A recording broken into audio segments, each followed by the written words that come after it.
Bonsoir Jean-Rémy. On parle évidemment encore de la situation en Égypte, problème politique, mais aussi problème économique. Oui, on le sait, la pauvreté, le chômage, ce sont évidemment les clés de ces événements. Mais depuis quelques jours, c'est vrai aussi, il y a que l'activité dans les grandes villes est réduite. De nombreux magasins restent fermés, faute d'approvisionnement la plupart du temps.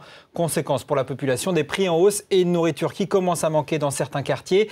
Autre source d'inquiétude, les salaires. Ils ne sont pas tous versés, notamment pour les fonctionnaires et les retraités. Le gouvernement a promis ce mercredi de les verser, mais encore faudra-t-il pouvoir utiliser les distributeurs de billets puisque certains sont encore hors service. Est-ce qu'on peut dire ce soir que c'est toute l'économie égyptienne qui souffre On en parlait dès lundi, Thomas, avec de nombreux groupes qui ont tout simplement arrêté leur production. C'est notamment le cas de Lafarge ou de France Télécom qui rapatrie certains. Voilà. Mais c'est vrai que le tourisme est aussi en passe. C'est un vrai souci. 10 millions d'Égyptiens travaillent dans le tourisme. C'est un Égyptien sur 8. C'est énorme. C'est 11% du PIB. C'est très très important en Égypte. Et puis, autre illustration du blocage de l'économie, la bourse du Caire. Regardez, ça c'est l'évolution de la bourse du Caire. Sur le mois de janvier, elle a chuté la semaine dernière. Elle est même fermée depuis jeudi. Ça n'a pas repris, signe que l'économie et que la finance en Égypte est encore largement arrêtée. L'écho en bref.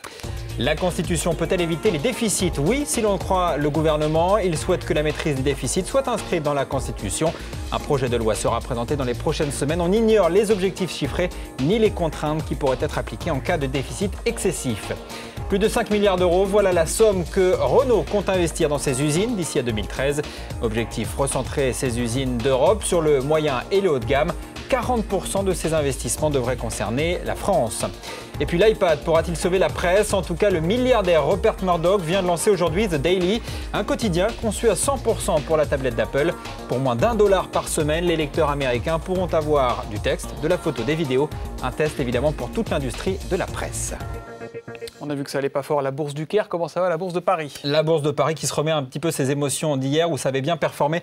On est en très léger repli, moins 0,1%. On garde les 4000 points en très léger repli donc pour le CAC 40. Mais c'est guère mieux du côté des marchés américains. Très stable, 12 042 points pour le Dow Jones. Merci Jean-Rémy. À tout à l'heure.